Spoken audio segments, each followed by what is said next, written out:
Switch down, guys. Here we go. Just Hello. take a look there. If you got him. Very good. We got him. Well, thank you very much. I don't know if this is the last press conference of 2012 or the first of 2013, but we'll take it either way with an exciting announcement. And I don't think we need any introductions, but Bob Stallings, team owner and actually original driver with Alex Gurney of the number 99 GAINSCO Red Dragon. He's going to talk about a driver lineup that's obviously apparent, but talk a little bit about what's going to be in the Red Dragon for the 2013 Rolex 24 at Daytona. Bob? Okay. Well, of course, John and Alex, who are full-time drivers all year long, will be with us this year. Memo Gidley was with us last year, and last year we had 3 drivers, and we decided that 4 drivers might be better this year. During the Alex may not admit this, but in the last stint, I thought he was just a little bit tired last year. No, he was fine, but. We think 4 guys might be better this year, and so we had a pretty big list of people that were given to us by GM, a lot of different recommendations, and I always consult with John and Alex about anything like this that's important. And honestly, both of them came up with Darren's name. We all know Darren. We like Darren, and I called Darren and said, look, would you be interested in being on our list? He said yes. I called Memo about an hour later and said, are you in shape and you want to race? And he said, can we go right now? So that's our lineup. And as most of you may know, we have kind of a fascination with being an all-American team. Everything we do is all-American. So we're really excited about having 4 very fast, very experienced drivers driving the world's fastest Corvette. And hopefully this year we can put that thing on the top edge of the podium this year. GAINSCO Bob Stallings Racing, they're 2-time champions with Alex Gurney and John Fogarty, 2007, 2009. Best finish in the Rolex 24 was 2008, so they know what it's like to be in victory lane and just be one step away. Alex, talk a little bit about that feeling. Your dad was Grand Marshal that year. You couldn't have been any closer than to finish second in 2008, and you know what it's like to wear a Rolex, but this is still the main prize for the team. Is that correct? Yeah, I think this is the main prize. It's been a difficult race for us over the years, and we've learned a lot, and we've come in a few times kind of guns blazing, and have run into trouble quite a bit. And we put a lot of thought into it and learned over the years, and hopefully we're in a good place now. And I think in order for the championship to turn out well, you really have to make sure you finish this race. And I think with this lineup, I mean, I'm super excited about it. I think all these guys are fast, and yeah, like Bob said, really experienced, and they tend to stay out of trouble. And I think we'll be in good shape come January. Thank you, AG. John, talk a little bit about the development of the Corvette. Last year everybody was in the same boat, kind of developing the Corvette and proved to be a great race car. But do you feel better, one, having another year of great development under your belt? And completely unrelated question, but kind of a two-parter. Talk about your relationship with Darren before, maybe racing in ALMS and some other times with him. Sure. Yeah. I mean, I think it was incredibly impressive that they were able to get the Corvette together for last year's 24 and have quite a competitive package. It was a pretty short build time, and all the teams were rushed, but I think everybody did a good job in 2012. But obviously having a year of running is hugely beneficial, and there's been a lot of development work through GM Racing and Brett Miller that should make the car even more competitive this year. So we've had an opportunity to learn and work on the car, and so has everyone else involved. So I think we should see the Corvettes very strong in 2013. Darren and I guess, I don't remember the first time we met, but might have been in 2004.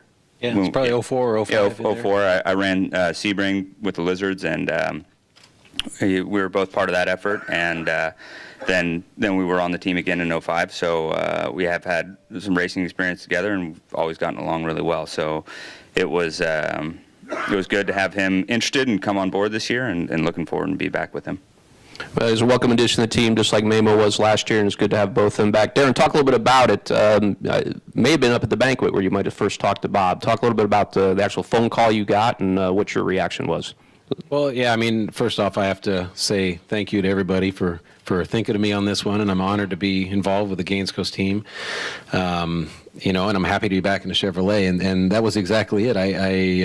You know, one of the things that was important to me is coming to the 24. I was not going to get in a car that wasn't going to be competitive, and obviously this program is I would say one of the top teams and the top run cars in the series, and I jumped at the chance. Bob called me and asked me if I was interested and if I had a ride, and at that point I didn't, and you know, he called me back a week or so later after he talked with John and Alex and invited me to come and do this program with everybody. So again, I'm really honored. I'm glad it's in a Chevrolet, and you know, really the key I think here is the experience. You know, I was lucky enough to win this race in '09, and I feel like you know, we've all done this a long time and been in this race many years in a row, and having been there, you know, the experience is really a key part of it. And you know, like John said, he and I were teammates. I've raced against everybody here for many years, but I respect all of them, and I'm glad to be actually part of them. Really looking forward to it.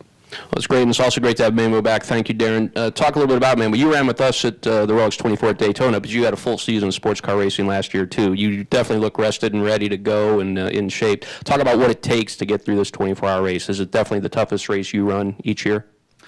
Yeah, it's the toughest for sure. I mean, it's for me last year with the GAINSCO team was awesome. You know, it's nice to come in, especially, you know, when you work. I mean, I work pretty hard off the track for racing to have success out there, and it's nice when you come into a group that's just attention to detail and also focused on working hard.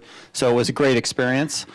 This race, you know, it's one of those where you start the race and you're racing guys, and then a few hours into it you realize that it's not until the end that it really matters.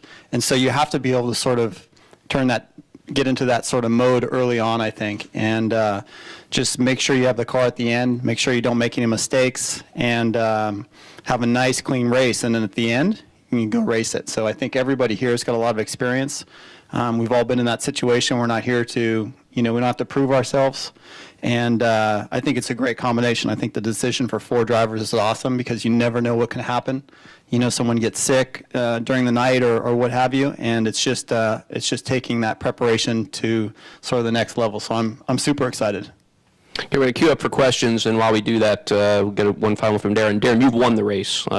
Everybody else has come close up here, but you actually won it, I think you said in '09, and you also won races in the Corvette, too. What does it take, and probably going to hear a lot of what Memo said, but what does it take to win this race? Well, I think Memo pretty much, you know, hit it on the nose there. It's this is not a race about pushing as hard as you can and going for qualifying laps for 24 hours straight. You've got to obviously be there the next morning, and I think, you know, having all of us run it so many times, that you're better off to lose a couple tenths of a second and let someone go than to try and push the envelope and get underneath somebody. So it's all about being smart and having the guys at the end. And, you know, I was talking to Bob earlier, when I look back at '09, one of the things that was crucial for us in that win is that our final driver, and we purposely held them out, which was David, for several hours and put him in on the final stint, and he was fresh and clear-headed, and that was a big key part of it. You know, I've done it with 3 and done it with 4, and you know, 3 works, but you're definitely a lot more used up than with 4 guys. So that's I think that made a really smart decision. We'll go to DC, please. This is for Mr. Stallings. 4 words, a little housekeeping here. 4 words, Jimmy Johnson. 4 words. Actually, Jimmy and I, as you know, Jimmy's pretty close to our team and ran with us for 5 years. Last year, he wanted to take off because he had his child, and he actually was planning on running with us again this year. And he texted me right before the second to the last race and said that the testing rules had changed for Cup because they're coming out with a new car, and he felt like he might irritate Chaz and a couple of other people there if he were over here while they were trying to test. We immediately, I immediately got on the phone with the guys and said, hey, JJ can't make it this year because he's got a test, and I informed GM because everything we do that's of any significance, we talk to them about first, and they gave us a long list of names that they wanted us to consider bringing on the team, and I mean, it was instantly unanimous that everybody wanted to bring back Memo and bring Darren in as our fourth driver. Can I follow? Yeah, absolutely. Go ahead. We can hear you. He's loud too. Thank you, Andrew. You gotta wing line, literally. That's all right. All right, so now you got, last year, because Jimmy didn't show up, you had 3 guys in the car. And I heard you ribbing Mr. Gurney there a little while ago about the last 10 laps or something. But you went to 4. So from 4 to 3 Right. to 4 again. Give me a little insight on that. Well, one of the things I'll tell you is we've been doing this since 2006. We missed the 2005 race, and honestly, I can remember every single race. I can remember almost every single lap. I really tried to study very hard what sort of what the secret formula was. And one time, Alex was asked what the secret